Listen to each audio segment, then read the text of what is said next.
Satu persatu ya. Tolong bantuannya ya. Indra. Belum masuk. Oke. Nerja. Muhammad Jajang. Rapi Alwadila. Raka Pratama. Nadia. Rita. Febiana. Abdullah. Livia. Putri. Kenapa dia? Kenapa? Resti. Mas Ayu. Faratul. Sinta. Riasi. Wayan. Setia. Cynthia. Rama. Winda. Ninengan. Natalia. Pascal. Anam. Arinta. Uday. Ridho. Rapi Joy. Oke, terima kasih. Jadi yang pertama itu anak-anak ada pengertian manfaat suatu barang. Manfaat suatu barang atau utility adalah kemampuan suatu barang untuk memenuhi kebutuhan manusia, baik kebutuhan dasar maupun kebutuhan tambahan. Ada dua contoh perbandingannya, air mineral dan handphone. Air mineral memiliki manfaat utama yang sangat tinggi, yaitu untuk memenuhi kebutuhan biologis manusia. Tanpa air, manusia tidak bisa bertahan hidup lebih dari beberapa hari. Kemudian ada handphone. Di sisi lain memiliki manfaat dalam hal komunikasi, hiburan, pendidikan, dan pekerjaan. Handphone membantu manusia berinteraksi, mengakses informasi, serta menyelesaikan berbagai aktivitas harian. Jadi, Bapak punya pertanyaan ke kalian. Menurut kalian, air mineral dan handphone itu lebih bermanfaat yang mana? Kenapa handphone? Wayan? Karena kalau ada handphone kita bisa beli air. Ya betul. Jadi perbandingan air mineral dengan handphone manfaatnya lebih bermanfaat air mineral karena air mineral berhubungan langsung dengan kebutuhan dasar dan kelangsungan hidup. Handphone bukannya tidak bermanfaat tapi bermanfaat juga. Handphone itu cuma alat bantu dan tidak menentukan antara hidup dan mati. Sampai sini Pak? Oke, kalian dong sudah kasih pertanyaan ke kalian. Ada lagi yang ingin bertanya? Pak, kenapa sih Pak air mineral kan sangat penting, tapi harganya lebih murah dibandingkan handphone? Ada yang bisa tahu nggak kenapa? Oke, nggak ada yang bisa tahu ya, nggak ada yang bisa jawab. Oke, Bapak jelaskan ya. Kenapa air mineral sangat bermanfaat tapi lebih murah dibandingkan dengan handphone? Karena air mineral itu tidak langka, makanya harganya murah. Kalau handphone mahal itu karena dia itu proses produksinya itu rumit, produksinya juga terbatas, makanya harganya mahal gitu. Paham kan? Oke, kita lanjut ya. Selanjutnya ada pengertian nilai suatu barang. Nilai suatu barang adalah ukuran atau penghargaan yang diberikan manusia terhadap sebuah barang berdasarkan manfaat, kelangkaan, kebutuhan, dan kemampuan barang tersebut untuk memuaskan kebutuhan. Ada beberapa faktor yang mempengaruhi nilai suatu barang. Yang pertama itu ada manfaat, kelangkaan, kebutuhan, penawaran, dan kondisi waktu dan tempat. Manfaatnya semakin bermanfaat semakin besar. Contohnya ya, kita punya handphone tuh. Handphone itu kan banyak manfaatnya buat komunikasi, buat kayak hiburan, buat kayak nonton TikTok kalau game sekarang ya kan?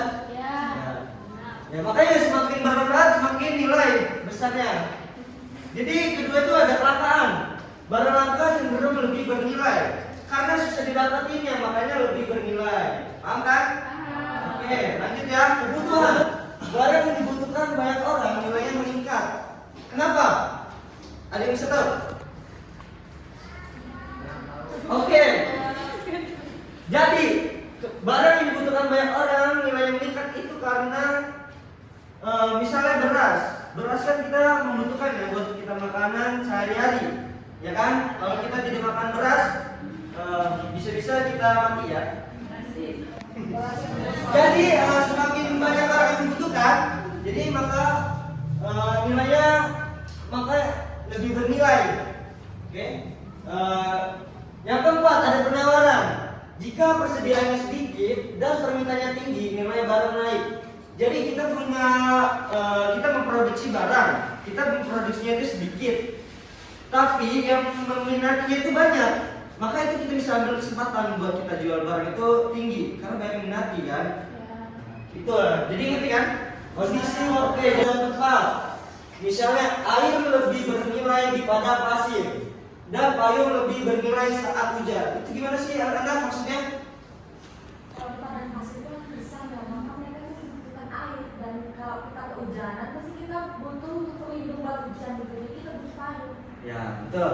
Jadi misalnya air lebih bernilai di padang pasir dan payung lebih bernilai, kan di padang pasir itu susah air ya kan? Maka di sana air itu bernilai di sana. Dan payung lebih bernilai saat hujan. Kita saat kehujanan pasti membutuhkan payung kan? Makanya payung itu bernilai. Oke? Paham? Oke, next. Selanjutnya ada nilai guna dan nilai tukar. Kalian sudah pada tahu belum nilai guna atau nilai tukar? Belum pada tahu, Bapak jelaskan. Oke? Nilai guna atau utility. Nilai guna merupakan kegunaan barang dalam memenuhi kebutuhan manusia. Barang yang memberikan manfaat langsung baik untuk kebutuhan fisik atau kebutuhan lain memiliki nilai guna. Contohnya itu ada air, buku, kursi. Air itu kan menghilangkan haus, benar kan? Oke. Buku memberikan informasi ilmu. Oke. Dan kursi itu buat kita duduk kan, biar nyaman juga kan? Oke. Sekarang ada nilai tukar ya, atau value in exchange. Jadi nilai tukar adalah kemampuan suatu barang untuk ditukar dengan barang lain atau uang. Barang yang memiliki nilai tukar tinggi biasanya bernilai mahal di pasar atau sangat diminati. Contohnya emas, handphone, mobil. Emas bisa ditukarkan dengan uang dalam jumlah besar. Dan handphone memiliki mahal karena teknologi dan permintaannya tinggi. Mobil dapat ditukarkan dengan uang dan alat transportasi lain. Jadi maksudnya nilai tukar itu barang yang istimewa gitu, yang berharga ya. Jadi bisa dikelola atau ditukarkan dengan yang lain gitu, barang lain atau uang ya. Paham kan? Oke. Jadi selanjutnya ada identifikasi manfaat dan nilai suatu barang. Beberapa contoh barang di lingkungan sekitar ada buku, beras, sepatu, dan laptop. Buku bermanfaat untuk belajar, nilai tukarnya itu sedang. Beras, kebutuhan pokok, nilai guna dan nilai tukarnya tinggi. Sepatu, membantu aktivitas harian, memiliki nilai tukarnya bervariasi. Dan yang terakhir ada laptop, membantu pekerjaan, nilai guna dan nilai tukar sama-sama tinggi. Oke, itu saja materi hari ini. Apakah ada yang ditanyakan? Cukup. Cukup, sudah paham semua ya? Pintar semua anak sini. Oke, kalau sudah paham semua, Bapak akan membacakan kesimpulannya materi hari ini. Manfaat barang adalah kegunaannya, sedangkan nilai barang adalah penghargaan atau nilai tukarnya. Setiap barang memiliki manfaat dan nilai berbeda sesuai kebutuhan dan kegunaannya bagi manusia. Terima kasih. Apabila ada salah kata atau ucapan, Bapak minta maaf. Assalamualaikum warahmatullahi wabarakatuh. Waalaikumsalam warahmatullahi wabarakatuh. Hari ini pelajaran siapa di sini? Bu Satya. Oke, terima kasih ya. Ya, kesempatannya. Mungkin untuk mendesain pembelajaran kita sudah sangat baik, untuk penjelasan dan lantang suaranya sudah baik, tapi terlalu terburu-buru beneran deh. Soalnya ketika kita fokus ke kamu, tapi kan itu kita jadi buyar untuk materinya. Terus menyampaikan evaluasi juga sudah sangat baik, performanya sudah baik, tegas, dan ya membuat suasana jadi nyaman. Terima kasih Uday atas kritiknya. Semoga kedepannya saya jadi lebih baik lagi. Saya akan memberikan komentar kepada Raffi Al-Fadila. Keterampilan membuka pelajaran sudah baik, keterampilan menguasai dan menjelaskan materi sudah baik, jelas, suara sudah cukup lantang. Kemudian keterampilan pemakaian metode, penggunaan metode sudah cukup baik. Terima kasih. Oke, terima kasih Nadia. Saya puas. Saya minta maaf ke teman-teman semuanya kalau misalnya saya kurang jelas atau apa. Saya akan memperbaiki lagi untuk kedepannya lebih baik. Terima kasih. One is the loneliest number that you'll